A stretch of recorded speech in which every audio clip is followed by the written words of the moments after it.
Bom, vocês estão vendo o texto aí, certinho? Sim. Agora sim. Eu quero que vocês abram, né? Vamos lá em Levítico, né? Capítulo 5.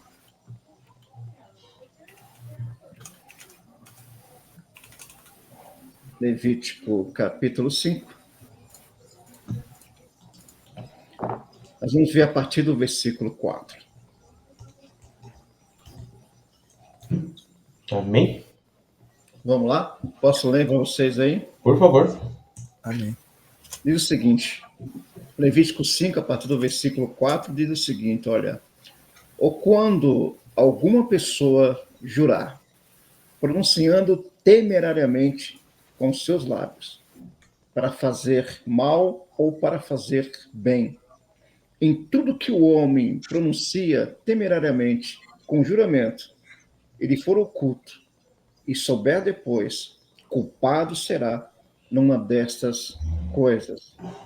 Será, pois, que culpado, sendo numa dessas coisas, confessará aquilo que pecou.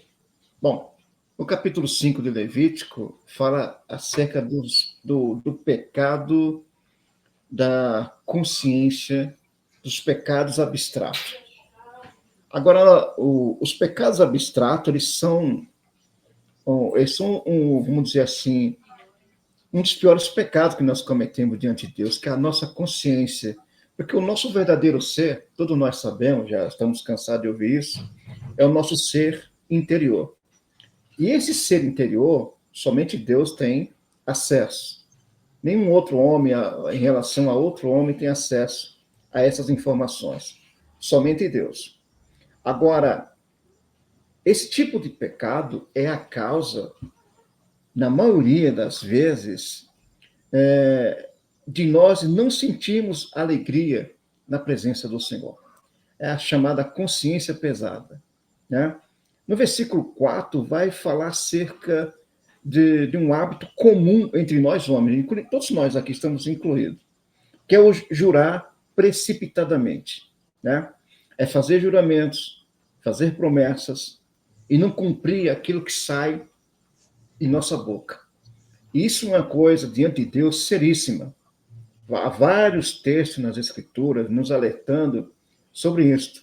Porque quando nós fazemos isso, prometemos coisas, fazemos juramentos, fazemos votos, muitas vezes, e não cumprimos, nós envergonhamos o nome de Deus.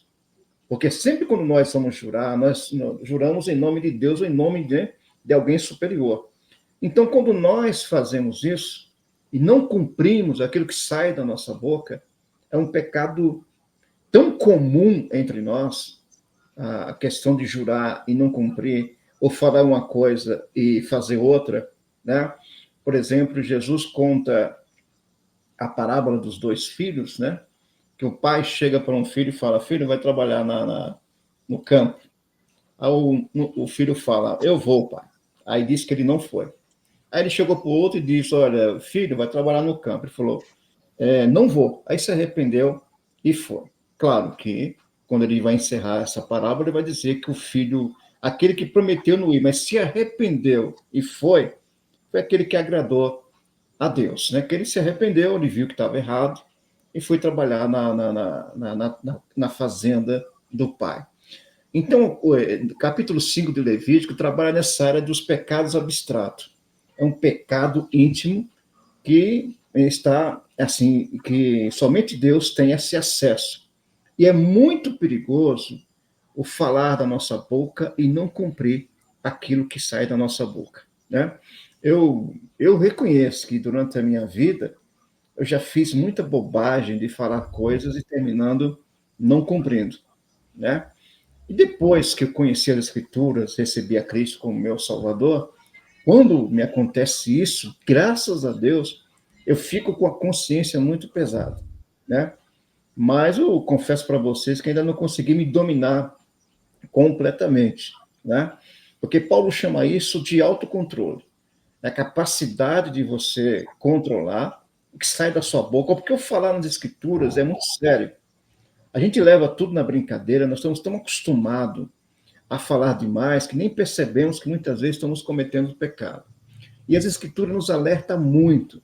Fazer juramentos, promessas que nós não vamos cumprir. Isso pesa no nosso relacionamento com Deus, nos traz culpa diante de Deus, né?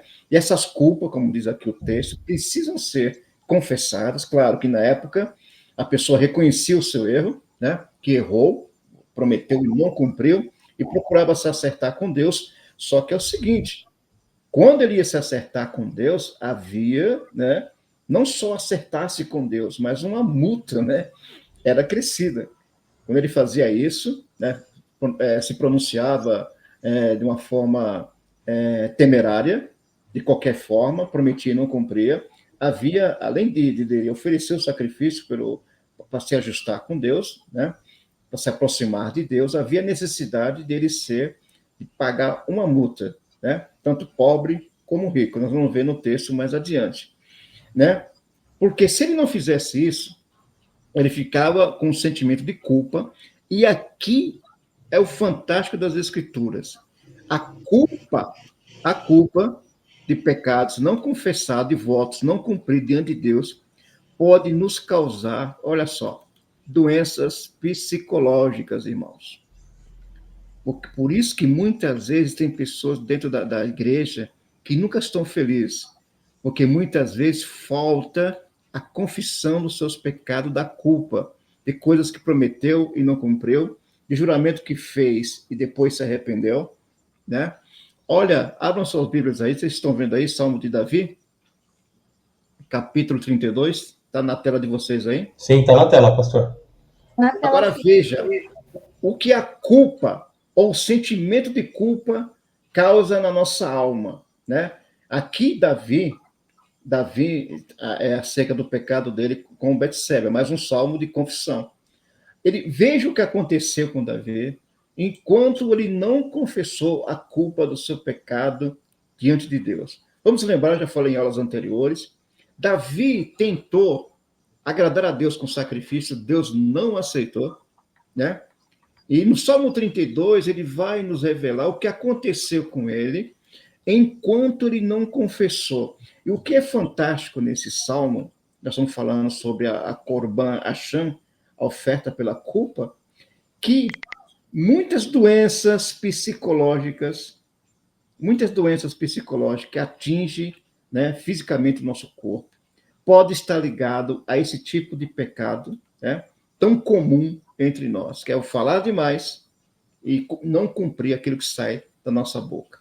Davi nos dá esse exemplo aqui no Salmo de número 32. Veja o que ele fala, olha, bem-aventurado aquele cuja transgressão é perdoada, né? Transgressão é pecado, é errar o alvo. E cujo pecado é coberto.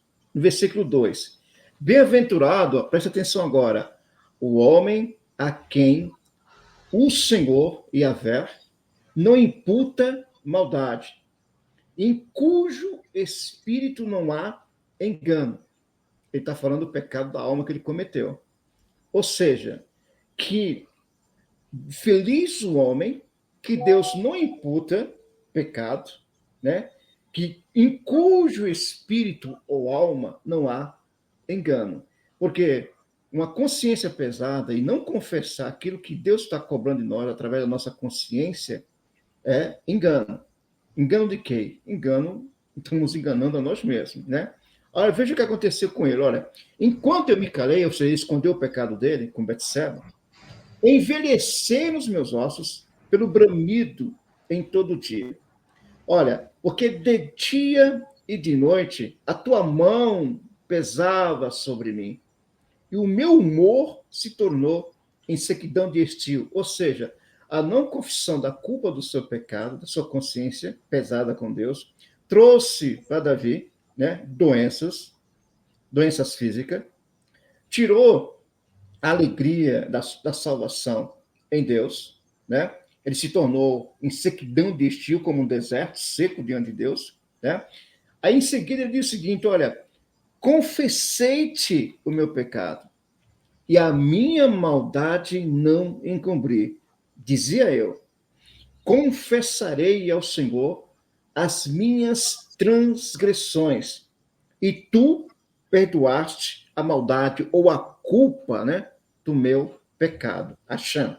Veja, aí ele continua dizendo, versículo 6, pelo que todo aquele que é santo orará a ti, há tempo de poder achar, até no transbordar de muitas águas, estas a ele não chegarão.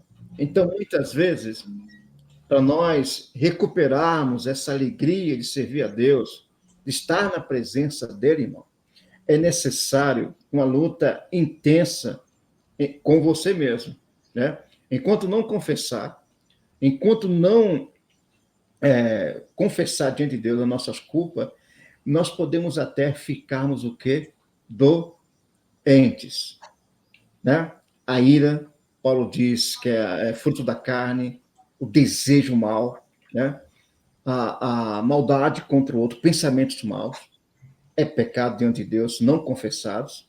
Então, muitas vezes, nós não somos curados, nós não somos restaurados, nós não sentimos alegria de servir a Deus por pecados ocultos não confessados diante de Deus através de uma consciência pesada, né, diante do Altíssimo. Veja, nessa mesma linha, quem vai? Tiago. Vamos lá? Pastor, Oi. aproveitando já que o senhor falou, isso me veio algo na cabeça. Não, uma dúvida, uma questão. Por exemplo, esse pecado que o senhor acabou de dizer, que a gente precisa confessar para Deus, é exclusivamente a Deus em oração? Ou é, por exemplo, eu cometi um pecado, eu chego no senhor, por exemplo, e falo, pastor, pequei nisso, assim, assim, assim. Em qual desses dois cenários? É conversando tipo com Não, o muito sacerdote? bem. Ou... Não, boa pergunta. Nem com o sacerdote resolve. Se você fez alguma coisa contra alguém, né, e está com sua consciência pesada, é porque agora está lá no final. Você precisa se acertar primeiro com essa pessoa. Lembra-te de Mateus capítulo 5, que nós lemos várias vezes? Tem a ver com isso aqui. Que o homem foi apresentar sua oferta perante Deus e lembrou que tinha, né, que tinha problema de relação com o próximo. O que o texto nos diz? Que primeiro ele fosse se acertar com o seu próximo e depois fosse apresentar a sua oferta. Nesse caso aqui, quando você está com essa consciência pesada, nem Deus vai te perdoar, porque é uma coisa entre você e o seu próximo. Se for pecado contra Deus, tudo bem, você não cumpriu o mandamento, descumpriu, é entre você e Deus. Mas se for entre você e uma pessoa, você desejou mal, falou mal dessa pessoa, praticou Lashon Hará, né, que vai vir aí, vai ser pesado. Lashon Hará é pesado, né? A língua maldita, a maledicência, fala mal das pessoas por trás. Se você fez isso, nem Deus, por enquanto, vai te perdoar. Primeiro você precisa se acertar com aquele que você falou mal, com aquele que você pensou mal, com aquele que você inventou alguma história não verídica. Primeiro você precisa se acertar. E se houve dano, esse texto vai nos falar lá mais lá para o final, e se houver algum dano, se você causou, olha aí, um prejuízo a essa pessoa, você tem que reparar esse prejuízo. Aí você vai entender o texto de Êxodo, olho por olho e dente por dente. Olho por olho e dente por dente não é violência. Olho por olho e dente por dente é você ressarcir o prejuízo que você causou na outra pessoa, na proporção do mal que você cometeu. Né? Não tem nada a ver com violência. Alguém, vamos lá, quebrou a minha perna, eu vou lá e quebro a perna dele. Não é isso. O texto é mal interpretado.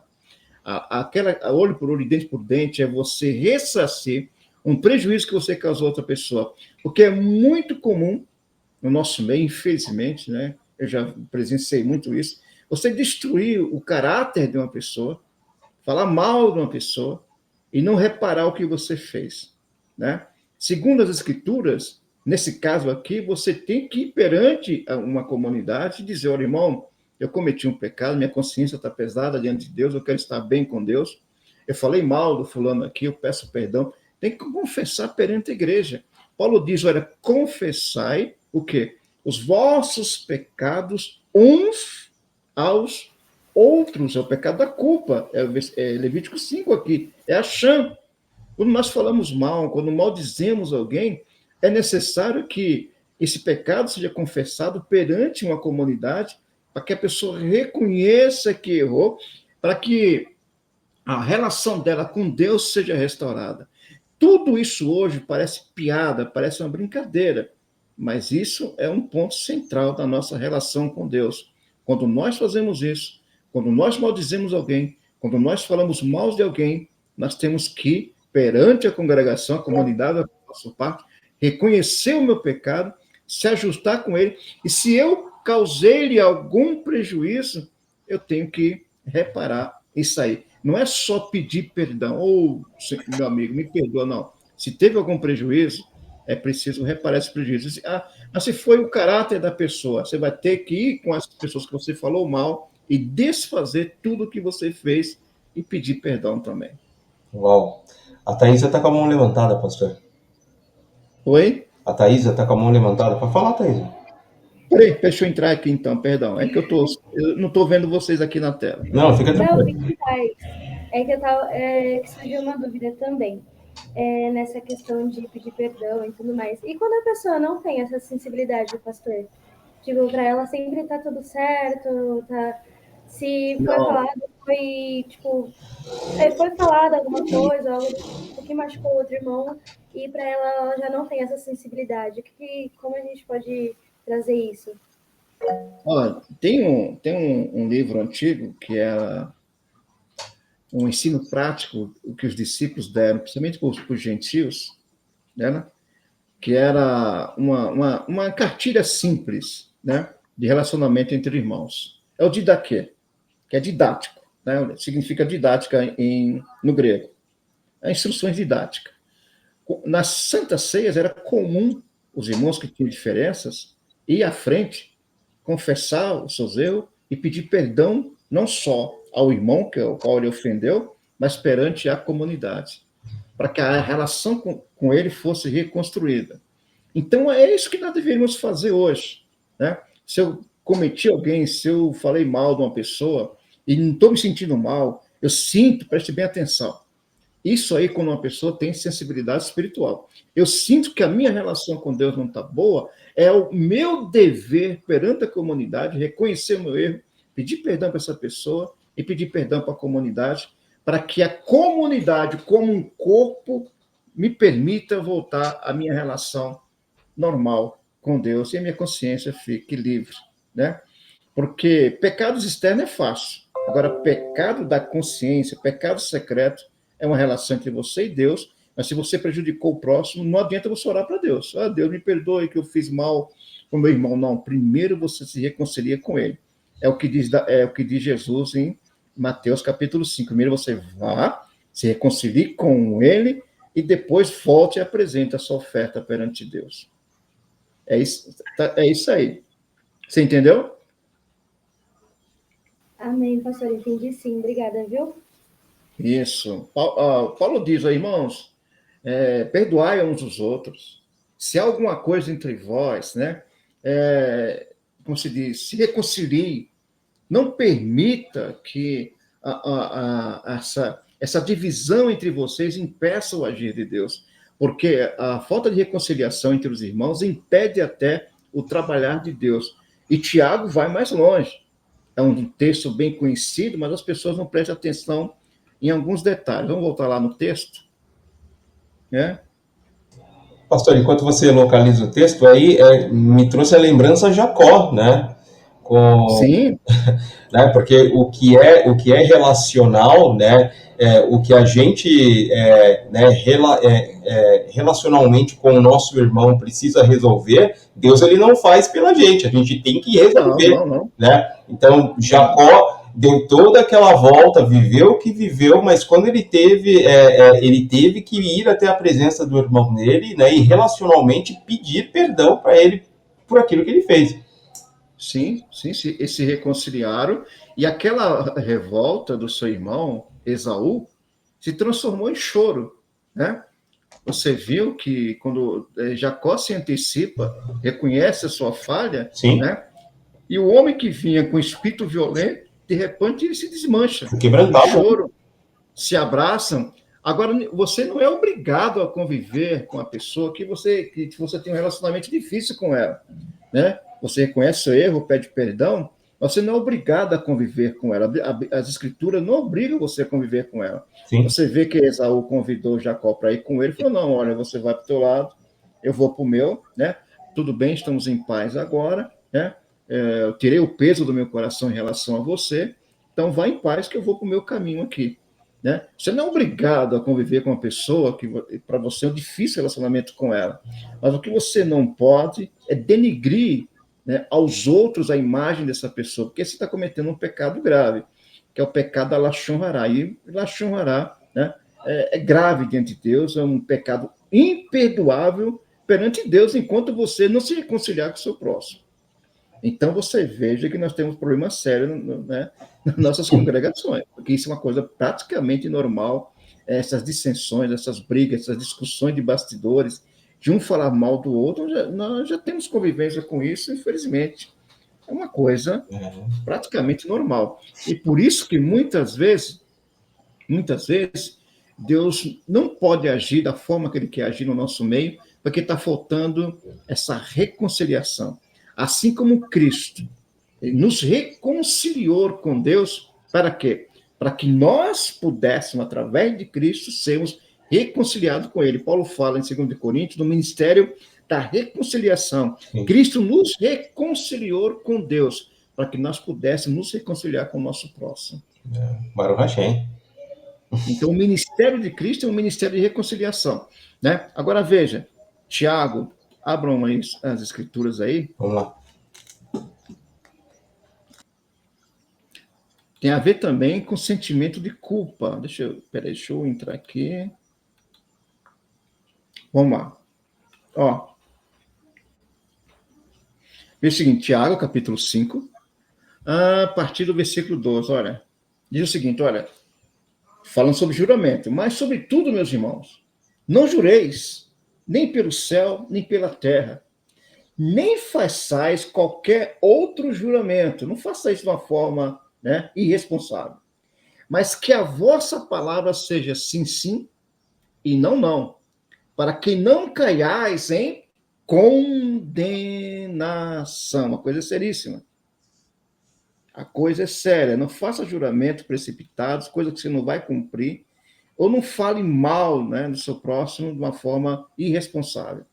Falar a verdade é uma coisa, né? Falar de uma forma irresponsável é outra. Falar a verdade contra o outro não tem problema nenhum, né? Você se ajuda, crescem junto. Mas falar uma coisa que você não viu ou não aconteceu pode ser um problema. Ó, agora preste atenção, ele está falando da comunidade. Porque a carta de Tiago, do apóstolo Tiago, é uma carta de praticidade. É uma Torá prática, né, para aqueles que querem ficar bem com Deus. Olha, está alguém entre vós aflito? Ore. Está alguém contente? Cante louvores. Está alguém entre vós doente? Chame os presbíteros da igreja. Orem sobre ele, ungindo com azeite em nome do Senhor. Agora preste atenção agora. E a oração da fé salvará o doente, e o Senhor o levantará. E se houver cometidos pecado, lhe serão o quê? Perdoados. Agora preste atenção. Confessai as vossas culpas uns aos outros, e orais uns pelos outros, que é culpa, Acham, né? Levítico 5, para que sareis. A oração feita por um justo pode muito em seus pecados. Porque ele está dizendo o seguinte aqui, olha, muitas doenças psicossomáticas entre vós podem estar acontecendo por falta de confissão de culpa uns com os outros. Veja que ele não fala aqui que a oração, né, não é oração feita para Deus, né, mas uma oração feita de confissão de pecado uns para com os outros, para que sareis. A oração feita por um justo pode muito em seus efeitos. Então, ele está dizendo o seguinte aqui, muitos problemas de doença entre vós é a questão que vocês, né, não confessam o vosso pecado uns contra os outros, né, e vocês terminam ficando doentes. É o mesmo caso, irmão, quando você vai ler a mensagem da ceia do apóstolo Paulo. O que Paulo fala? O que está acontecendo na igreja de Corinto? Acabei de abrir esse texto aqui porque eu lembrei disso mesmo. A pessoa vem para a ceia do Senhor, como diz o apóstolo Paulo, irado, revoltado, né? Amargo contra o seu próximo, e ainda assim toca no corpo e no sangue de Cristo, né? Come e bebe de uma forma indigna, sem discernir o corpo, não sabendo que aquele corpo que ele está participando, o corpo de Cristo, foi o corpo oferecido a Deus como um sacrifício pelos nossos pecados, para que nós nos reconciliarmos com Deus. Agora, quando você participa de uma forma indigna, você se torna culpado. Olha o que Paulo fala, pela morte do Messias. E como você, então, vai se consertar com Deus quando você se torna culpado pela morte de Cristo? Como me torno culpado? Quando primeiro, antes de tomar a ceia, eu não me reconcilio com aquele que eu estou, né, com problema. Aí Paulo diz, por isso que há muitos entre vós o quê? Fracos e doentes. Fracos, doentes, e muitos até que dormem. É um eufemismo para a morte. Né? Como é que começou a igreja, a comunidade do messiânico, em Atos dos Apóstolos? Com um pecado de, né, Ananias e Safira. Eles morreram por quê? Porque mentiram conscientemente a quem? Ao Espírito Santo. E por mentir ao Espírito Santo, né? Olha com que eles foram mexer, logo com o Espírito Santo. Mentiram, queriam enganar os apóstolos. Mas antes disso, Pedro diz o seguinte, vocês não enganaram a nós, vocês mentiram ao Espírito Santo. E mentir ao Espírito Santo é mentir para quem? Ao próprio Deus. Aí, meu irmão, não tem intercessão que te salve. Quando você pega contra um homem contra o homem, alguém pode interceder e reconciliar. Mas quando você peca contra Deus, quem vai interceder por você? É forte. A coisa é grave. Alguém quer acrescentar alguma coisa? Fique à vontade. Apenas isso mesmo, pastor. Se alguém tem mais alguma dúvida, por favor, se manifeste. Então, o pecado Mas, pastor, não estamos falando de pecado de consciência, de culpa. Como você está falando de boca? Porque, peraí, a boca fala de quê? A boca fala de quê? O que diz a Escritura? A boca fala do que o coração está cheio. Então, o seu homem interior fala através da sua boca e age através do seu corpo. Você entendeu? O corpo é inerte.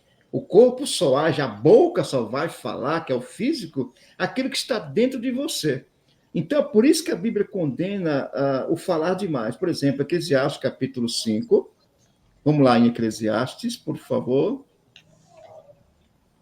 Eclesiastes. O próprio livro de Tiago, capítulo 3, aí também, né, Pé? Sim. Pode falar, pode completar, cara, por favor. Que diz que você está falando da boca, e dentro da boca tem a famosa língua, que é o leme de tudo aí, né? Sim, é o leme, né? Que controla o barco, mas também incendeia o quê? Um bosque. Né? Por que Deus colocou os dentes e os lábios? Para travar a língua, né? Por isso que tem os dentes, né? Para não dar com a língua nos dentes, né? E os lábios para se manter fechado. Duas barreiras. Quando você transborda essa barreira, aí você termina fazendo bobagem. Em Tiago também, capítulo 1, ele fala, né, que o homem ele tem que ser pronto a ouvir, vagaroso a falar. Ou seja, Tiago gostava desse tema, né? Ele deve, com certeza, deve ter tido muito contato com esse tipo de situação lá, né? Falou assim, sim, ele percebeu, como nos dias de hoje, isso é uma questão natural entre os homens, mas é um pecado grave diante de Deus. Esse é o problema. É natural entre nós ficar falando mal, né? é uma coisa tão normal que a gente não sente o peso que isso tem. A palavra que você fala, que nós falamos, que todos nós falamos, tem uma dimensão enorme, na dimensão mais importante, que é a dimensão espiritual.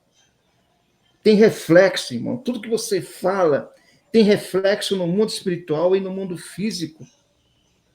Tudo, a palavra, o poder da palavra, o poder da expressão, o poder da comunicação, né, é importante para a nossa sobrevivência.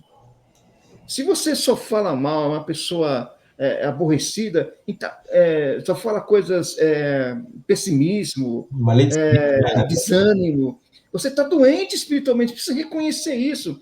E quando você está assim, você precisa confessar diante de Deus esse pecado. Não tem outra saída. Não adianta pedir para Deus, mas eu oro tanto, eu busco tanto, eu jejuo tanto, eu faço isso, eu faço aquilo. Exatamente, porque você ainda não fez o que deveria fazer. Era pedir perdão por aquilo que sai da sua boca, né? Aquilo que você fala, que está te destruindo a sua alma e seu espírito e a sua relação com Deus. Amém? Amém. Olha, vamos lá. Eclesiastes, capítulo 5, versículo 1 e 2. Veja. E 3 também, olha.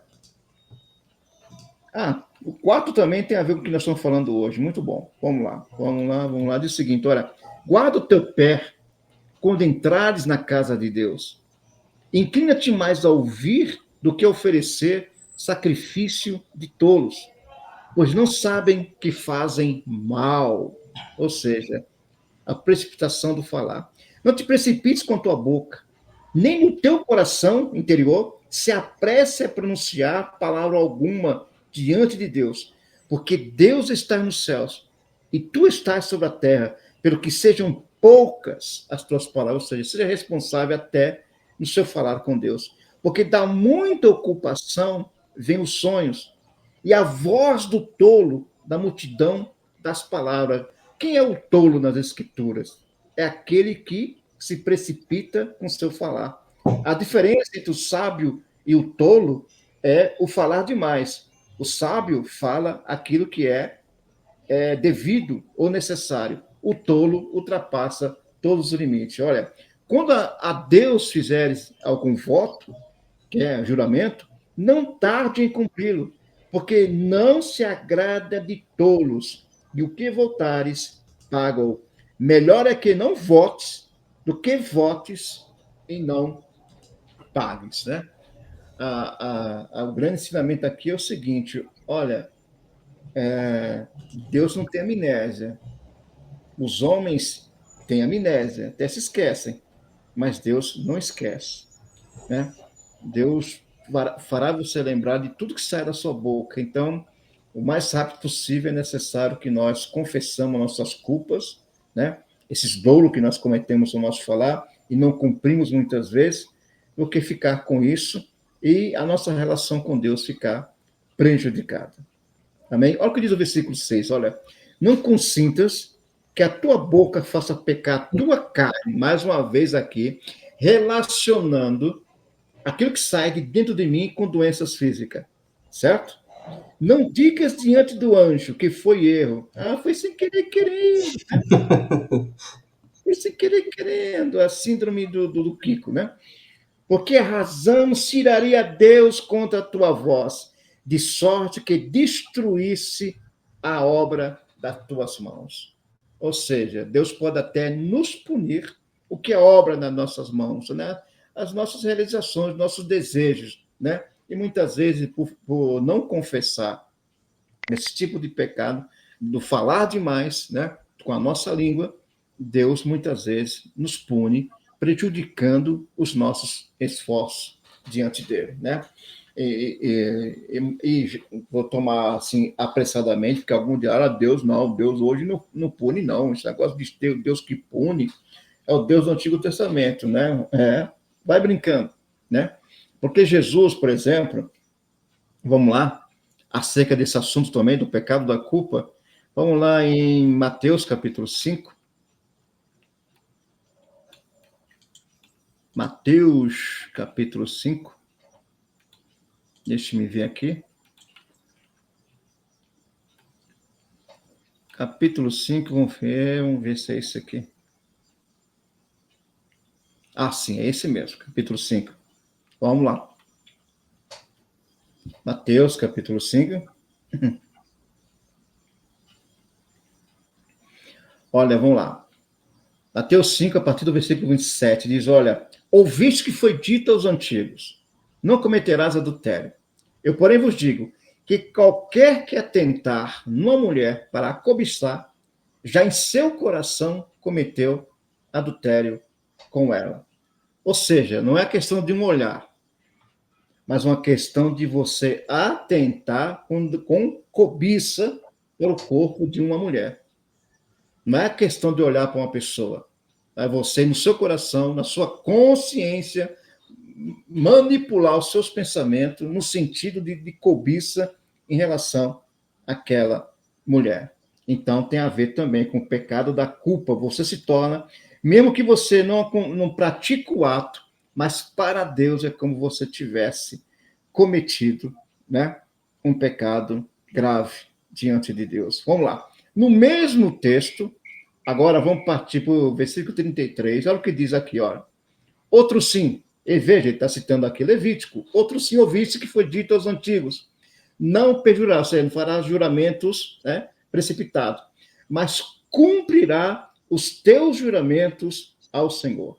Né? Tá indo aqui para Êxodo, Levítico e Deuteronômio. Eu, porém, vos digo que, de maneira nenhuma, jureis nem pelo céu, porque é trono de Deus, aquela mania, eu juro por Deus, olha que o pecado grave que nós estamos cometendo, nem pela terra, porque é o escabelo dos seus pés, nem por Jerusalém, porque é a cidade do grande rei, nem jurará pela tua cabeça, ou seja, é uma advertência aqui para nós tomar muito cuidado com o que sai da nossa boca, porque não pode se tornar um cabelo branco ou preto, seja, porém, aqui a mesma expressão, o seu falar sim, sim e não, não, porque o que passa disso é de procedência maligna. Ou seja, né, que seja sim e não. Posso? Posso. Se não, não posso. Ou seja, dá para você fazer isso? Dá. Se não dá, não dá. Não fique querendo agradar pessoas, porque você muitas vezes, no intuito de querer agradar pessoas, sem poder cumprir o que você saiu da sua boca, você termina cometendo um pecado diante de Deus, desagradando a Ele, né, com juramentos que você não vai cumprir. Né? É o famoso, vamos fazer uma limpeza na igreja? Vamos lá, coisa básica, né? Aí as irmãs, vamos fazer, não, eu venho. Aí 10, 15 fala que vem. Aí quando você chega na igreja, tem 2, 3 ou 4. Né? E as demais que falaram que viria, né? Saiu da sua boca. Por que não falou na hora, não venho, não posso, não dá para mim, etc. Aí nós levamos isso tudo na brincadeira, só que para Deus é uma coisa muito séria, ficar fazendo juramento e não os cumprir. Tomamos cuidado, é um ensino aqui para todos nós, porque eu já fiz muita besteira, né, pelo meu falar, e depois me dei muito mal. Se alguém quiser acrescentar alguma coisa, fique à vontade.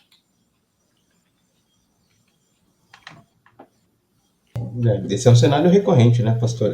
Esse principalmente que tem até um viés mais indolente, né? Por exemplo, geralmente quando as pessoas falam de outra, falam assim, não, inclusive eu até pedi perdão a Deus, né, por conta disso, mas na verdade tem que se consertar com o irmão diretamente, né? É um pecado relacional, né?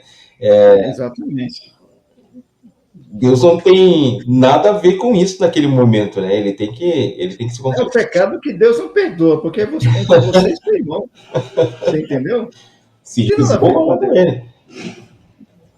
Né? E aqui, lá no final, vai ter o pecado entre você e Deus, que aí também é um problema sério. Sim. Né? É você se apossar de coisas que foi consagrada a Deus, né? E você fazer uso disso de uma forma indevida. Esse texto também vai falar sobre isso. Aí entramos numa questão séria, né? Porque hoje está uma mistura tão grande, né? Vamos dizer, o cara canta para Deus na igreja e ao mesmo tempo canta secularmente. Como é que fica?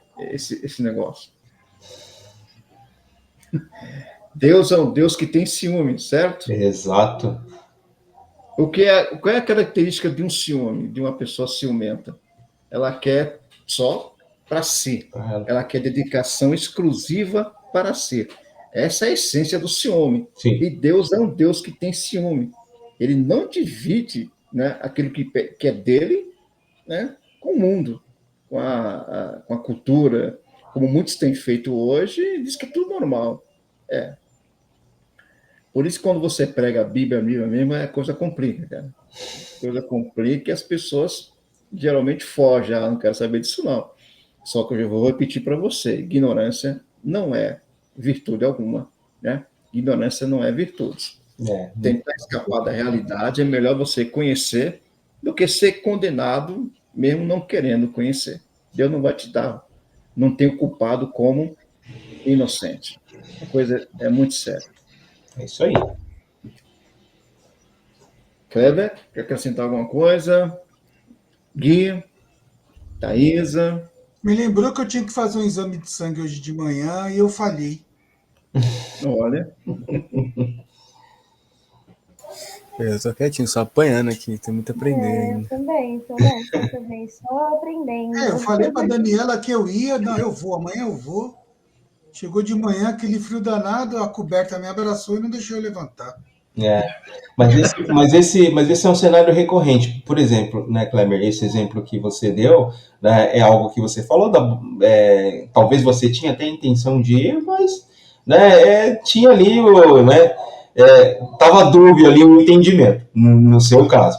Né, para Daniela, ela assumiu que você iria porque você falou. Né, mas em muitas dessas situações, né, a gente faz esse tipo de comentário ou assume esse tipo de compromisso, né, com outra pessoa. Né, isso gera expectativa. Eu já refleti a respeito disso por muitas vezes, pastor. Mas às vezes a gente cede, sabe? E dá uma palavra ali positiva de compromisso, simplesmente porque a gente não quer se expor, a gente não quer falar o não ali, entende? Aí a gente acaba sendo conivente com a situação, né? Ou conivente, na verdade, com, né, a nossa posição naquele momento, né? De não ser um ofensor e produzir, sei lá, algum tipo de desconforto no outro. A gente fala, não, beleza, conta comigo, eu vou lá, estarei lá.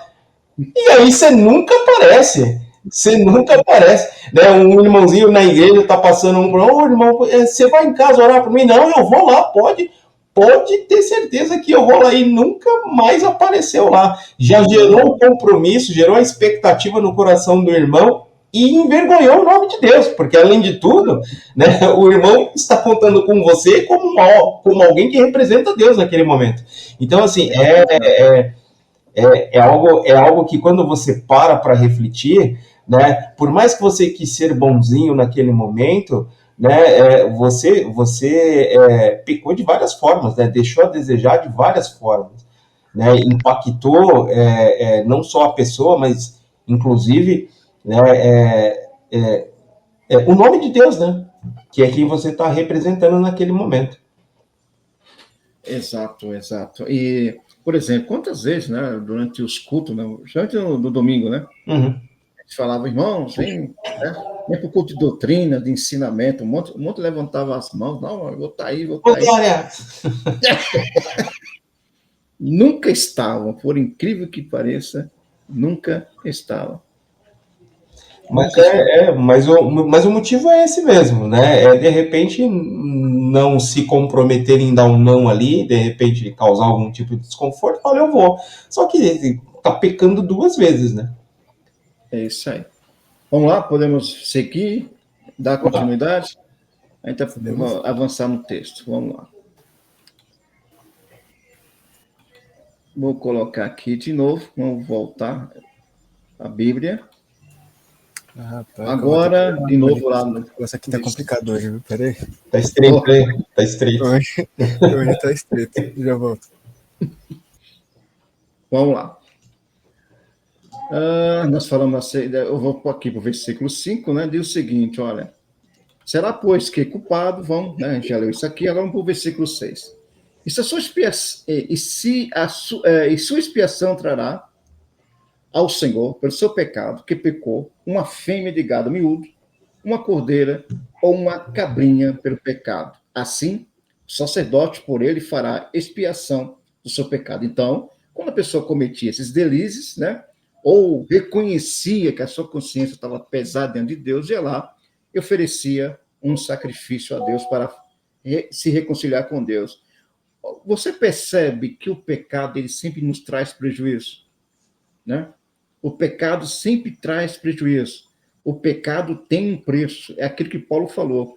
O salário do pecado é a morte. Então, o pecado sempre nos traz prejuízo, tanto na vida física como na vida espiritual. O homem tinha que ir lá, se expor, reconhecer os seus pecados, tal. E o pior era isso aqui, ó. Versículo 7. Mas se sua mão não alcançar o que bastar para um gado, tal, traz expiação para cometer, o Senhor deu as olhos dos pombinhos, tal, para expiação do pecado. Agora, veja, interessante que o animal é fêmea, né? Deixa de ser um animal macho para ser um animal fêmea. Por quê? A fêmea lembra o quê? Fertilidade. Fertilidade lembra o quê? Nascimento. Nascimento de um ser lembra o quê? Novas expectativas. Então, o simbolismo do animal fêmea, que é fértil, é dizendo o seguinte: é Deus te concedendo uma nova oportunidade. Assim como a fêmea, quando coloca um filhote no mundo, traz uma renovação, uma esperança, você oferecer à fêmea como se estivesse pedindo para Deus uma nova oportunidade de recomeço para não cometer esses mesmos pecados. Por isso, o animal, em vez de ser um macho, como nos textos anteriores, aparece a fêmea, porque a fêmea é símbolo da fertilidade, o nascimento é símbolo de esperança, e a esperança, né, nos traz o quê? Renovação perante Deus. Por isso, o animal, em vez de ser macho, seria uma fêmea. Vamos lá. E do sangue da expiação do pecado, espagirá, tal. Se você não puder trazer um animal grande, você traria pombinha. Se não trouxesse pombinha, como já falei nas aulas anteriores, não vou ficar repetindo aqui, né? Se não dá para alcançar com pombinho, no versículo 11, aí a pessoa traria uma oferta de éfa, de flor de farinha, se fosse um pobre, né? Ninguém fica de fora. Preste bem atenção que nós chegamos até aqui e aprendemos uma coisa básica e essencial. Não tem essa de ser pobre, classe média ou rico. Deus requer reparação de cada um de nós. Amém? Não importa nossas condições financeiras.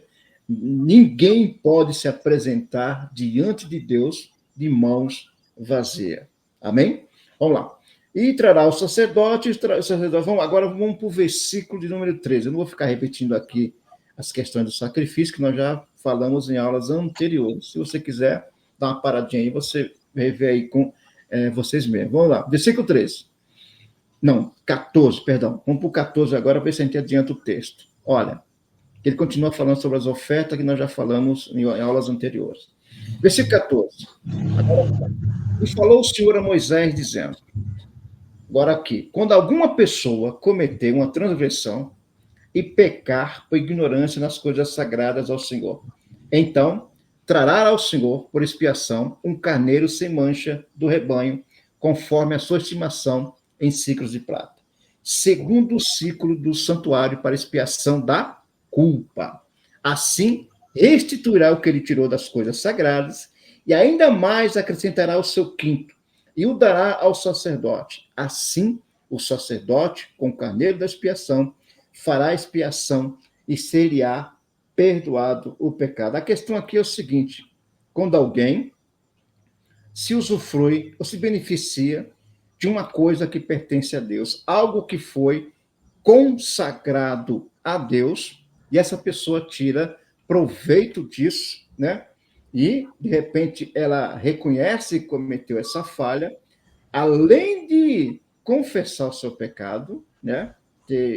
Vai ter que se expor em público do seu pecado, o sacerdote lhe cobraria uma multa pelo dano causado por usar uma coisa que foi consagrada a Deus, que não poderia ser reutilizada para nenhum outro tipo de utilidade, a não ser para o serviço a Deus. Agora, para a gente isso aqui parece que não tem nenhum sentido, mas podemos dizer o seguinte: e essas pessoas, né, que se utilizam, por exemplo, da fama de cantor gospel, ou de qualquer outro tipo de serviço, e compartilha aquilo que pertence a Deus com o mundo. Eu posso ir mais além aqui. A questão seguinte, questão de dízimos e ofertas. Quando as pessoas se enriquecem, né, com dízimos e ofertas da igreja e não tem transparência. Eu vou falar para vocês o seguinte, dentro de um conceito judaico, nenhum homem, nenhum sacerdote em si mesmo, dono de um rebanho, de uma congregação, administrava as coisas dessa congregação sozinho. Ele teria que ter, no mínimo, o Kleber aí pode me ajudar aí, 10 testemunhas, certo, Kleber? De acordo com o número das tribos, pastor. Exatamente. Ninguém poderia coordenar a arrecadação, as coisas que eram ofertadas para essa congregação sozinho. Tinha que ter um corpo, tem que ter pessoas para verificar tudo isso e compartilhar de todas essas coisas. E se alguma dessas coisas fosse utilizada para mês que não era santo, né, que foi consagrado a Deus, a pessoa, além de confessar o seu pecado, tinha que restituir e pagar. O líder faria uma avaliação do seu erro, né? Além disso, faria uma avaliação por fora, e, além disso, pagaria uma multa de 20% se utilizou alguma coisa que foi pertencente a Deus, um dízimo, uma oferta, alguma coisa que foi dada para a congregação para fazer uma obra social. Se alguém se apropria disso perante Deus, é um pecado. Ninguém pode se apropriar de uma coisa que pertence a Deus para que não seja com finalidade para a obra de Deus. E hoje, infelizmente, meu irmão, ai meu Deus do céu, é difícil falar sobre essas coisas. É tão comum esse tipo de atitude, né? Por exemplo, eu já presenciei, tive essa tristeza de presenciar isso aí, doações que eram feitas para o ministério, né, para ajudar os pobres, carentes, necessitados, sendo desviado para outras finalidades. É triste, né? Por exemplo, o uso do dinheiro da igreja sem nenhuma satisfação, sem nenhuma prestação de conta perante a comunidade. Isso também é pecado, né? Nenhum homem tem o poder e a autoridade de controlar tudo sozinho. É preciso ser transparente, né? Tem um evento no livro de Êxodo, que Moisés, quando recebe doação para o povo para construir o tabernáculo, foi o que ele fez. Ele chamou de uma testemunha de cada tribo, não é isso, Kleber? Isso mesmo. Ele chamou para evitar alguma acusação sobre ele de que ele poderia usar os recursos que estavam sendo doados para a construção do tabernáculo. Ele fez questão, uma coisa maravilhosa e transparente. Ele chamou um representante de cada tribo para que contasse tudo que o povo doou para a construção do tabernáculo, fez uma contabilidade, chamou testemunhas, orou com essas testemunhas perante Deus, né? De tudo que eles estavam coletando, consagraram a Deus, e depois, chegando ao ponto, olha, que o povo começou a trazer tanta coisa que Moisés pediu para que mensageiros corressem em todo o...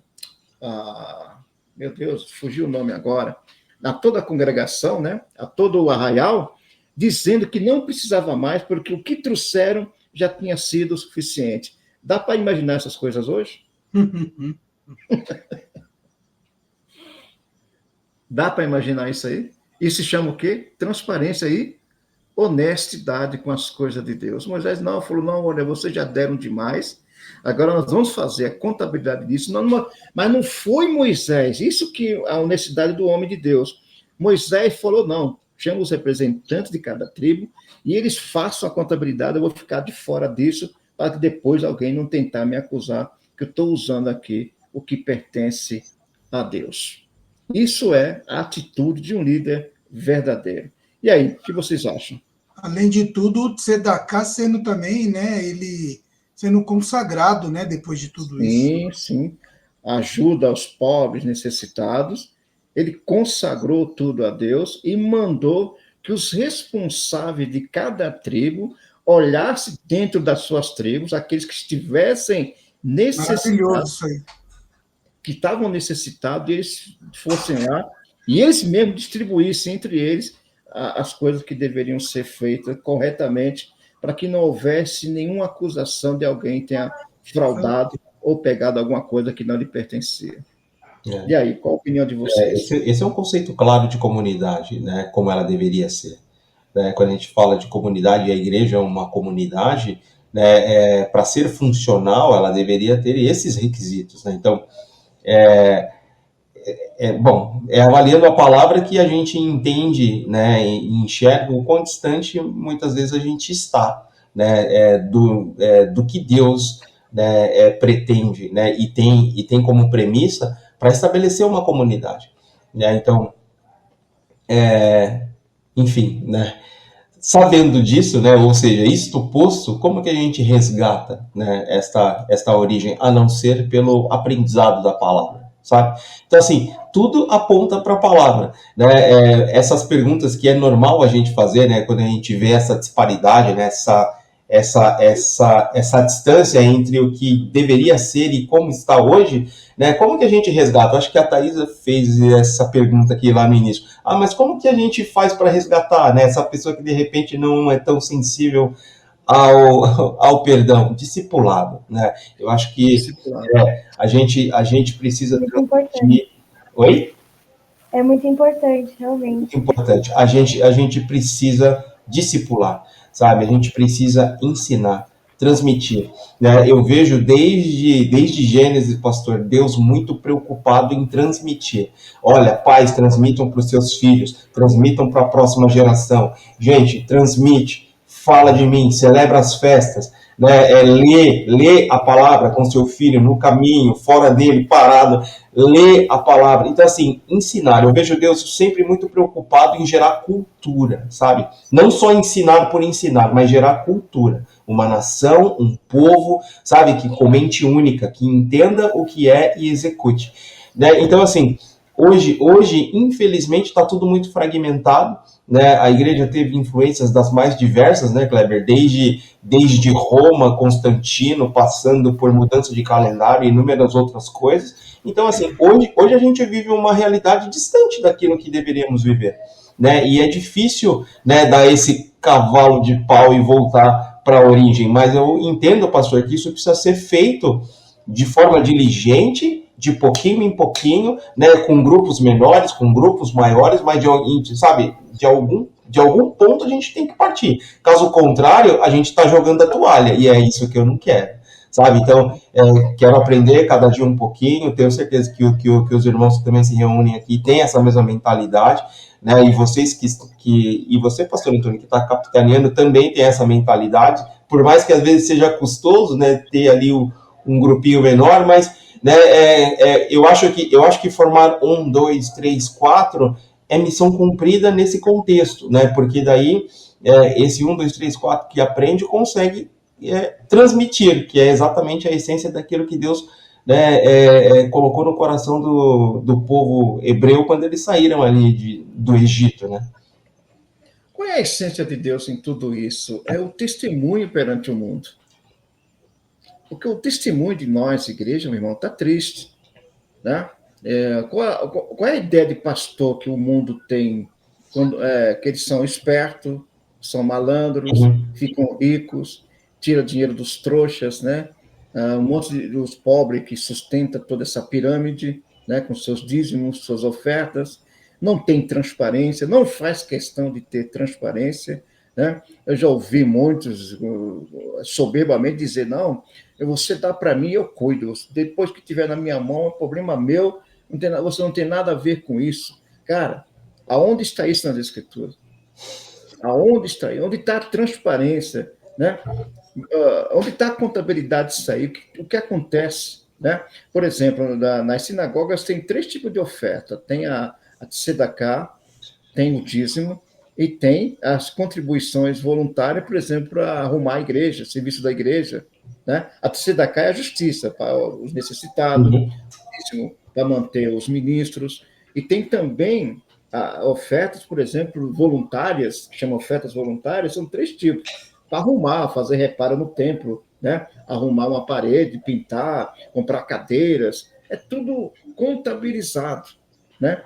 É tudo contabilizado. E tudo tem que ser transparente, né? Por exemplo, eu acho que o único ministério no Brasil que usa esse tipo de transparência, até onde eu conheça, é o pessoal da presbiteriana. Você sabe que na presbiteriana o pastor não tem acesso à tesouraria. Uhum. Tem um grupo, né? Tem um grupo de pessoas que controla tudo e dá o salário para o pastor, transfere o salário para o pastor da comunidade. Uhum. Mas ele não tem acesso. Que eu conheço até aqui, é o único lugar que nessas questões financeiras tem esse controle. E é verdade, eles têm o quadro de transparência lá, fica tudo exposto, né, o que foi pago, né, o que sobrou no caixa. É tudo transparente. E o pior grupo, me perdoe, né? Eu faço parte, mas é triste, são os pentecostais. Os pentecostais são os grupos menos transparentes. E é justamente nos grupos pentecostais onde as divisões mais acontecem. E a maioria das divisões dos grupos pentecostais são questões financeiras. É triste, né? É triste, mas eu já vivi essa experiência. A maior parte são questões financeiras que um desconfia do outro. Né? É muito forte, pastor, esse ponto. Até porque, se não me engano, eu acho que a Igreja Presbiteriana e a Igreja Batista têm essa mesma metodologia. Essa mesma metodologia. E estava até refletindo aqui enquanto o pastor Douglas falava. E hoje pela manhã eu estava vendo um vídeo do pastor Luiz Saião e refletiu muito essa questão que o Douglas ele trouxe a respeito dessa divisão dentro das igrejas. O pastor Luiz Saião ele estava falando num vídeo a respeito era sobre o anticristo, mas o interessante foi que ele pegou igrejas de vários continentes, igreja da Ásia, igreja aqui das Américas, cada uma tem uma visão distinta sobre o anticristo, de como é que vai ser, de onde vai vir, quem é, cada uma tem uma visão distinta. Ou seja, você vê que cada igreja tem uma forma diferente de ver o mundo, uma visão diferente, digamos assim. E é tão bonito quando você percebe que, mesmo quando a gente pega essas falhas de tantas igrejas, seja pentecostal, presbiteriana, batista, assembleia, adventista, tantos defeitos, defeitos humanos mesmo, que o próprio homem erra. A Bíblia continua sendo uma só.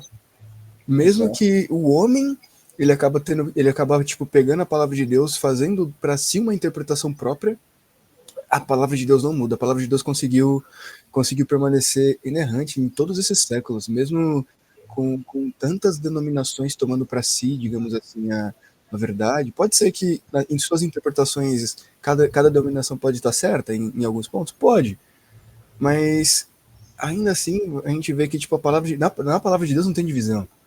Mesmo que a gente faça essa divisão, na palavra de Deus não tem divisão. E isso eu acho muito, muito incrível. Como que Deus ele fez para que a palavra continuasse intacta em todos esse período, em todos esses anos que se passaram.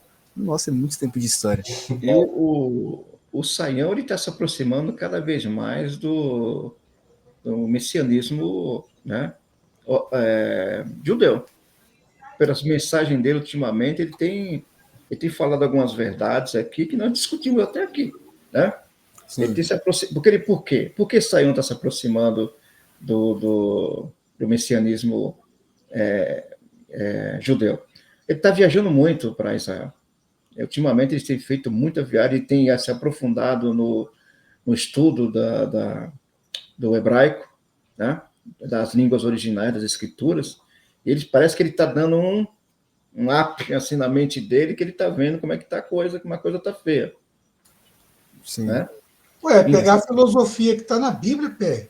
Eu conversei até com o Gui na outra aula sobre isso. Qual é a fechadura? Temos a fechadura e temos a chave. A chave, João 4,22. Vós, samaritanos, adorais o que não conheceis. Nós adoramos o que conhecemos, porque a salvação vem dos judeus. Essa é a chave. Já mata qualquer outro tipo de pensamento religioso. E a fechadura, Romanos 3, versículo 1. Qual, pois, a vantagem do judeu? Qual é a vantagem da circuncisão? O versículo 2 responde, muito em todo sentido. Primeiramente, as escrituras lhe foram confiadas. Você quer aprender como a Bíblia? Qual foi o erro do... Você quer aprender com o candomblecista, com o bandista? com Qual foi testemunho o de erro do Jeová concílio ou com um judeu messiânico? Exato. Qual foi o erro do concílio de Nicéia? Vai lá, vê a história. O que aconteceu? Então, qual é o erro, né? Não chamou nenhum judeu. Não chamou nenhum rabino. Você acha que ia chamar? Acabou condenando, inclusive. Mas é que ali era direcionado, né? Eles nem tinham essa proposta. O personagem principal. Lógico que não tinha essa proposta. O imperador virar para você e falar: se você guardar o sábado, você vai ser cúmplice de morte de Cristo. Pelo amor de Deus, né? Não, isso era direcionado. O objetivo ali era desconstruir, é diferente. Exato. Olha, por exemplo, hoje, semana passada, né? Não, foi dia 7, isso, do aniversário dos ataques lá em Israel. Isso. Aqui na sede de São Paulo, olha o absurdo. Na sede dos professores, dos sindicatos professores do Estado de São Paulo, se reuniam lá um cara do Hamas, né, um palestino, pertencente ao Hamas, mais o partido PCO, e vários professores, incitando o ódio contra os judeus, no órgão público, né, professores. Então, você imagina o nível de que está chegando aos nossos filhos nas escolas. Os professores aplaudindo, todos aplaudindo, achando o máximo. E o cara chamou de traidores o representante do Hamas, que estava nessa reunião, porque morreram 4 brasileiros no 7 de outubro. Morreram 4 brasileiros nos kibbutz, né, que estava lá em Israel. Eles estavam no meio. Eles morreram 4 brasileiros juntos desse massacre. Aí ele chamou os brasileiros, um cara que vem de fora, faz um discurso no Brasil, chamando os brasileiros que morreram lá nos kibbutz de traidores da pátria. O cara é um estrangeiro, está no nosso país e chama os brasileiros que morreram de traidores da pátria porque estava junto com os judeus lá, nos kibbutz, e foram mortos. Cara, como é que pode? Agora você imagina o que está acontecendo de desconstrução dentro das nossas escolas, né? A semana passada também, não sei se vocês acompanharam um debate entre o representante do judaísmo aqui no Brasil, né, com um judeu chamado Breno Altman, que é dono daquele site Opera Mundi, né? Ele está falando sobre antissemitismo. O Breno Altman, cara, é um judeu, é filho de judeu esse homem. Esse homem tem uma mente diabólica, né? Eles estavam debatendo o antissemitismo e tal, e um homem, filho de judeu, reconhecido, de uma descendência judaica, um homem odiando os próprios judeus, porque se uniu aos partidos de esquerda no Brasil. Um absurdo, cara. Um absurdo. O homem defendendo a extinção do Estado de Israel, né? E o representante lá da comunidade judaica do Brasil, ele é bem conhecido, né? Ele ficou sem argumento, porque é um site de esquerda, né? A maioria que acompanhava o site é de esquerda. Ele ficou numa sinuca de bico, lá, sem poder fazer nada, né? E um judeu desviado, secular, amaldiçoando os próprios judeus. A mente desse cara, o cara é muito inteligente, o Breno Altman, é muito inteligente mesmo, mas a inteligência dele é para maldade. Você vê, o cara tem uma mente diabólica, cara, diabólica, uma coisa terrível, né? Agora você imagina toda aquela plateia que estava ouvindo e acompanhando tudo aquilo. O ódio que essas pessoas começam a ter de judeus e vai revelar em quem esse ódio? Em quem? Na igreja. Você entendeu? Na igreja. Esse ódio contra o judeu um dia vai vir para cima da gente, irmão. Você pode se preparar. Porque o ódio, no fundo, é contra Deus. É contra a revelação. Não, mas vai começar, pastor, por Israel. Tem um versículo em Lucas 21, o versículo 20 está escrito assim, ó. Mas quando virdes Jerusalém cercada de exércitos, saberei então que é chegada a hora da sua desolação. Então, o relógio de Deus é Israel. Vai começar tudo por Israel. O representante Depois vai começar a desmontar por Israel. O representante da comunidade judaica aqui de São Paulo falou: meu amigo, você é judeu. Mataram as crianças, decapitaram crianças. queimaram crianças em micro-ondas. E você ainda acha que os judeus estão errados em se defender? Quem é atacado o tempo inteiro é o Estado de Israel que é atacado. Israel só se defende. Israel não ataca ninguém voluntariamente. Israel se defende. Sempre foi Israel, né? O ataque é sempre contra Israel. Crianças que foram mortas, senhoras que foram mortas. E você acha tudo normal? Não, que os palestinos têm direito ao seu Estado, cara. Absurdo, cara. Um homem filho de um judeu, cara. Olha o que a mentalidade esquerdista faz na mente da pessoa. Aí tem um pastor que ele respondeu uma pergunta, ele tem razão, cara, é triste, né? Ele chegou à seguinte questão: o nosso país é um país amaldiçoado por Deus, que nós estamos indo no caminho contrário. O nosso presidente é antissemita, ele espalha, ele incentiva o ódio contra o povo judeu, né? Contra a igreja. Ele odeia a igreja, odeia pastores. Você acha que Deus está de bem com esse país? Você acha que tudo isso que está acontecendo nessa nação não é Deus permitindo por causa desse ódio, essa mentalidade, essa consciência contra Deus e contra os seus valores? O pior de tudo é as pessoas aceitarem, pastor, que nem a semana passada eu estava lendo uma reportagem que a Janja entrou no meio das igrejas evangélicas aí e está convencendo todo mundo. E isso é uma coisa muito errada. Você, a gente até pode, como cristãos, nós podemos e nós devemos respeitar e ter até um posicionamento, político. Mas política e religião, cara, não dá para ficar se misturando muito, senão dessas coisas.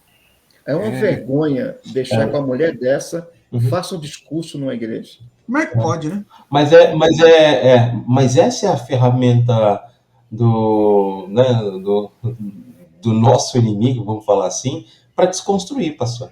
Porque, assim, a primeiro momento, né, eu estava, inclusive, assistindo um vídeo, né, e estava olhando para esse prisma, tá? A princípio, né, Roma tentou combater a igreja, né? E quanto mais eles combatiam, mais a igreja crescia. Aí eles começaram a acenar para a igreja. E aí os ditos cristãos se aproximaram da igreja. Se aproximaram da igreja, o governo, né, o Estado ganhou narrativa, né, e equilibrou a narrativa ali. Aí eles tiveram espaço dentro das igrejas. A partir disso, eles começam a trazer, né, as narrativas do Estado para dentro da igreja. Né? Vem comigo que eu sou como você. E isso vai naturalmente quebrando a resistência, vai abrindo espaço e com isso eles vão desconstruindo, Kleber. Você entende o ponto? Você entendeu o ponto da Janja agora? Você entendeu o ponto do Lula? Assim, ele sofreu uma resistência massiva da igreja. Massiva. Né? Massiva.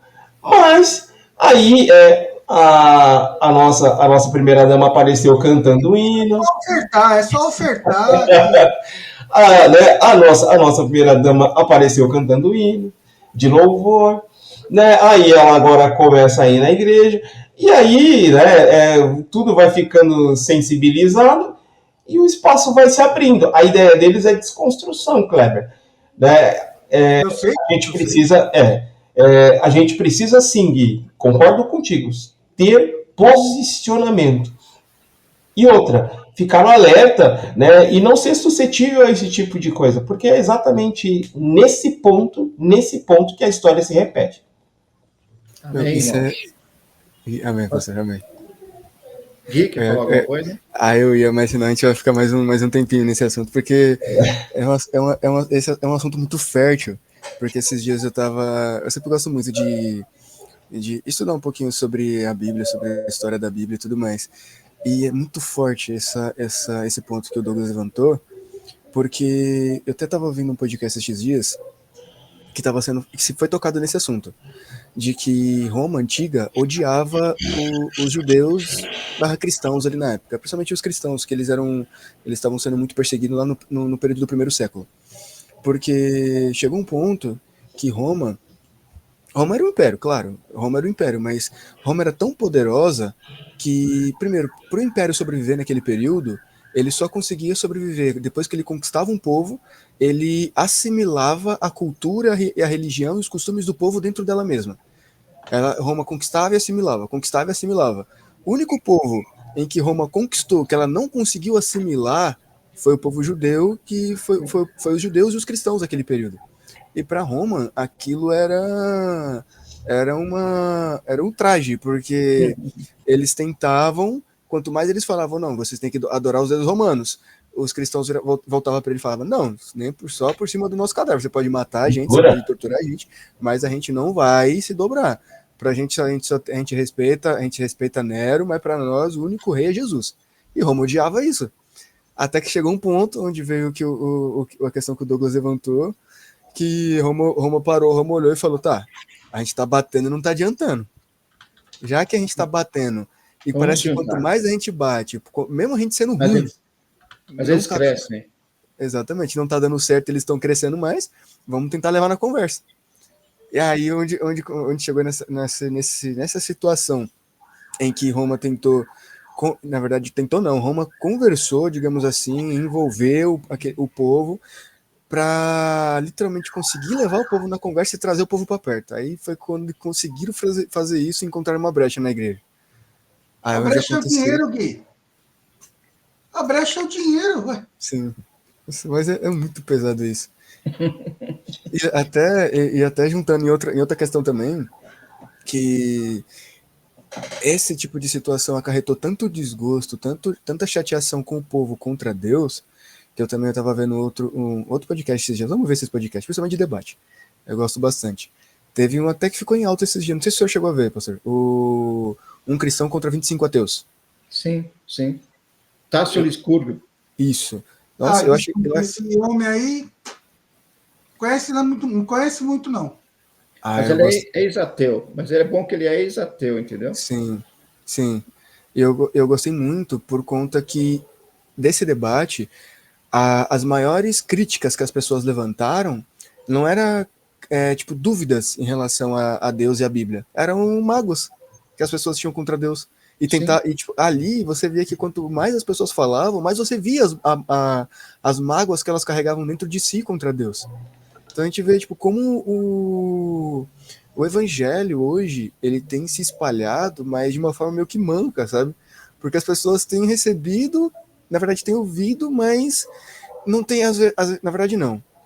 A forma com que nós estamos passando, acho que o maior problema tá aí. A forma com que nós estamos passando a palavra de Deus. Mas por quê, Gui? É que eles não fazem o que a gente está fazendo aqui, debates. Se aprofunda, você entendeu? Qual a imagem que nós temos da igreja? É a igreja que passa na televisão. A igreja do iate, do helicóptero, né? Do não sei o que, da casa própria, da casa de luxo. Não é o que nós estamos fazendo aqui, discutindo, pensando, né? Se aprofundando. Não. É uma mensagem fácil da prosperidade, da felicidade, da saúde, etc.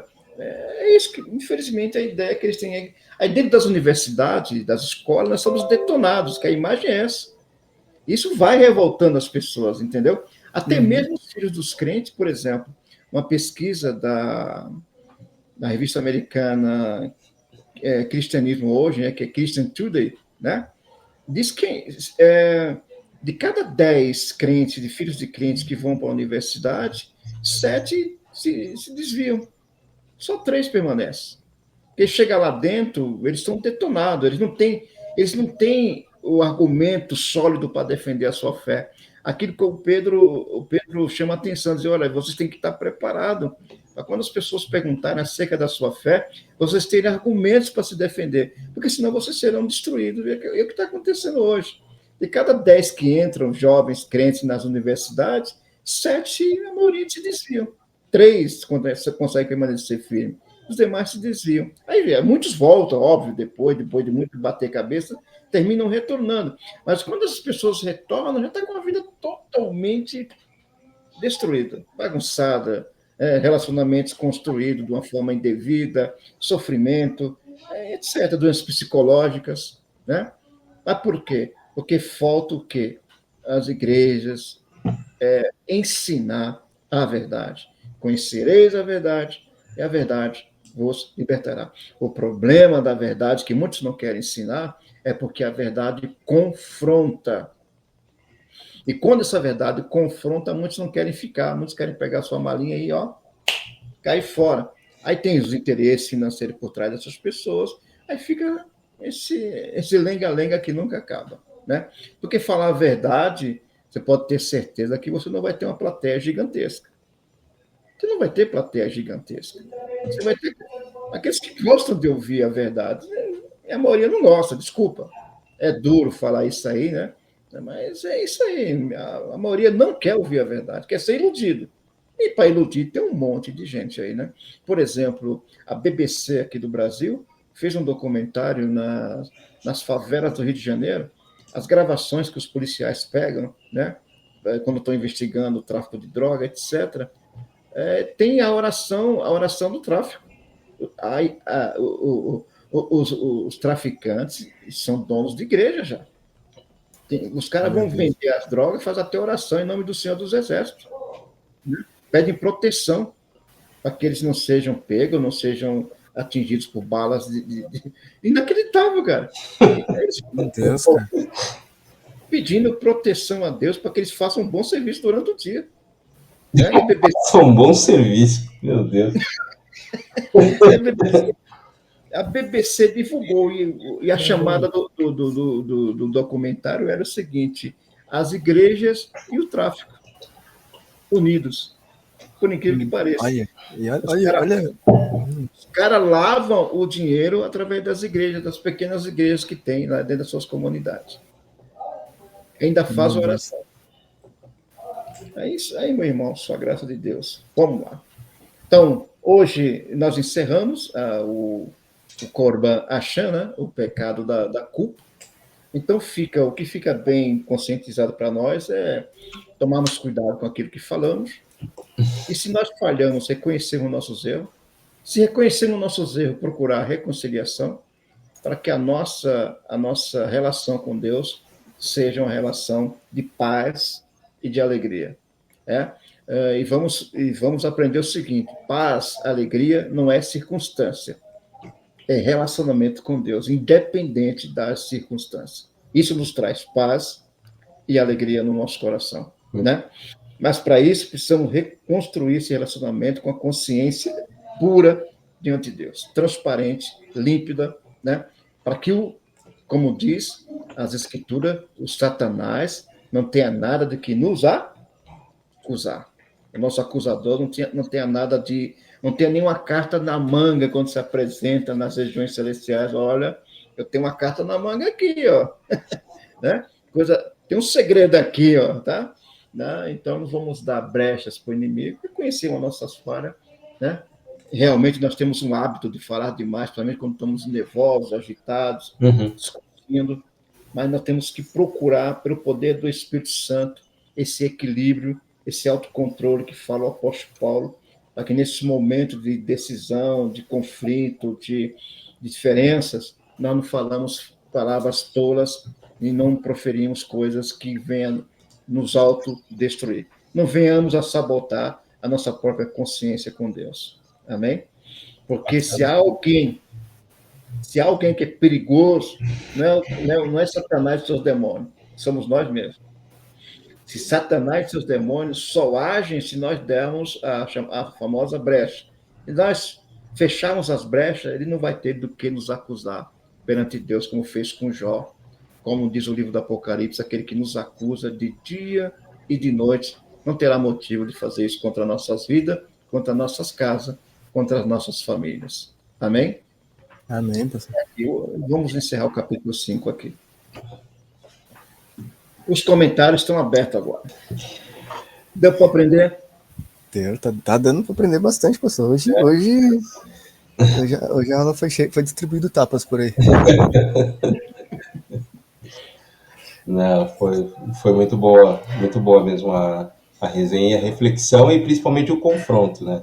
Eu gosto de comentar que, né, a palavra boa é aquela que confronta, né? Aquela que, né, produz reflexão, né? E hoje foi um dia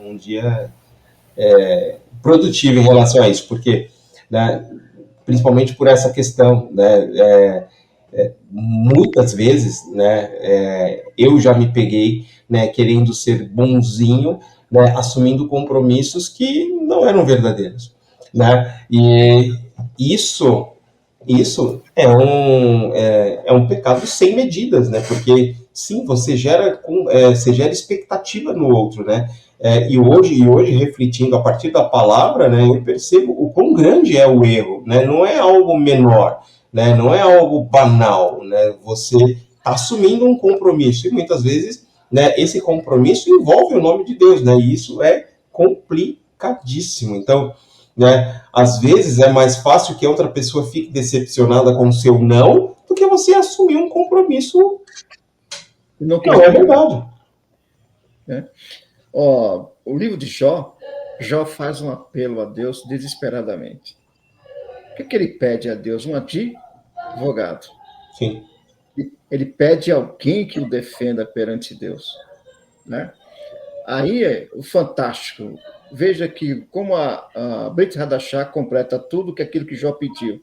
O que João fala? Primeira epístola de João. Filhinhos, se alguém pecar, lembre-te o que nós temos um advogado, né? Que nos representa diante de Deus. Maravilha isso. Aquilo que Jó queria e não teve, entre aspas, né? Ele não sabia, não conhecia, nós temos, que é um advogado. Sim. Esse advogado, irmão, não perde causa, né? De forma nenhuma. Ele só vence. E tudo que o apóstolo Paulo, tudo que é dele é sim. É incrível, né? Paulo diz, é sim, sim, sim, sim. Né? Tudo que nós esperamos dele é sim. Desde que estejamos dentro da vontade dele, sempre vai ser sim. Amém? Amém. Fantástico. Amém. Thaisa, aprendeu? E aí, Thaisa, como é que foi a experiência hoje? Sempre aprendendo muito com vocês, foi muito bom. Já anotei tudo aqui que foi falado para ficar gravado tanto no coração quanto no caderno também. Amém. É isso aí. Obrigado pela presença dos irmãos, né? Amém. Bom, Deus abençoe todos vocês. Amém. Bom, vamos encerrar então por aqui, encerrar um pouquinho mais cedo, né? Assim dá para o Kleber jantar um pouco mais cedo, ou já jantou, Kleber? Na verdade, eu já jantei muito cedo e já estou com fome de novo. Então fazer uma ceia, então tá tudo certo. Né? Pastor Everton, né? Você não conseguiu falar hoje, mas a gente estima as suas melhoras aí, viu? Eu peguei aqui o seu recado aqui, que você tá com dor de cabeça. Que Deus abençoe você, viu? E lhe conceda graça aí. Gui, faz essa oração em nome de Jesus aí. Amém, pastor. Obrigado, viu? Amém, querido. Deus abençoe a todos. Amém. Senhor, meu Deus e meu Pai, Deus, nós vamos nos apresentar novamente, Senhor, diante de Ti, para Te agradecermos pela rica oportunidade da qual o Senhor nos concedeu de podermos estar aqui aprendendo um pouco mais a Tua palavra, Senhor. Deus, que essas aulas, meu Pai, este desejo, esta fome de aprender, Senhor, possa crescer cada vez mais em nossos corações. Cada um dos meus irmãos que esteve presente aqui nesta aula, cada um dos meus irmãos que também não puderam estar presentes aqui nesta aula, Senhor, mas que fazem parte do grupo, que o Senhor possa continuar nos enchendo, Deus, com desejo, meu Pai, de Te buscar, de Te conhecer verdadeiramente. Senhor, instiga, meu Pai, essas dúvidas em nossos corações para que nós possamos questionar mais a respeito de quem é o Deus que nós servimos, quem é o Deus que nós professamos, Senhor, para que dessa forma nós possamos chegar cada vez mais próximos a Ti, Deus. É que eu apresento a Ti neste momento. Toma em Tuas mãos, Senhor, a vida do pastor Antônio, que se colocou, meu Deus, para nos ensinar, meu Pai, cada vez mais a Tua palavra. Toma ele, meu Pai, em Tuas mãos, derrama cada vez mais graça, Senhor, direcionamento, sabedoria, Senhor, sustentação sobre a vida e sobre a casa do Teu Filho. Continua usando ele com graça, Pai, com ousadia e com autoridade, Deus. E tudo aquilo que o Seu Filho se colocar para aprender, se colocar para buscar, que seja o Senhor, Pai, colocando no coração dele, conduzindo, Senhor, o coração dele. É o que nós apresentamos a Ti neste momento, Deus. Toma também, Senhor, a vida do pastor Douglas, Senhor, do Kleber, que fazem parte, meu Pai, deste grupo de estudo, do acontecer deste grupo de estudo, Senhor. Continua derramando graça, sabedoria, direcionamento para a vida dos teus filhos, Senhor. Que este grupo, Senhor, de estudo possa crescer cada vez mais, meu Deus, o que apresentamos a Ti nesta noite. E te agradecemos pela oportunidade de estarmos aqui reunidos, Pai. Conceda-nos uma noite de sono, agora abençoada diante da Tua presença, Deus. Em nome de Jesus.